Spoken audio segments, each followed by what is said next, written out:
అమ్మను వదిలేయ్. ఏం చేయొద్దు.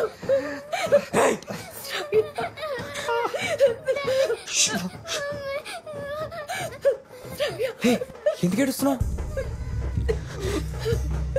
మీ డాడీ ఏముందని కొట్టాడు. ఎవరైనా కొడితే మనం తిరిగి కొట్టాలి కదా. కొట్టడం అయింది కదా, ఇక వదిలేయ్. ఇందాక నుంచి ఒక్క 5 minutes అడుగుతున్నాను మిమ్మల్ని. కూర్చో కూర్చో.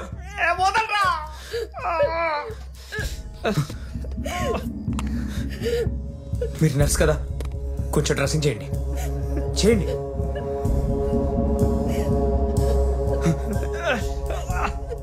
శ్రావ్య, ఎందుకు ఏడుస్తున్నావు? ఇదొక దొంగ పోలీస్ ఆట. మీ నాన్న పోలీసు,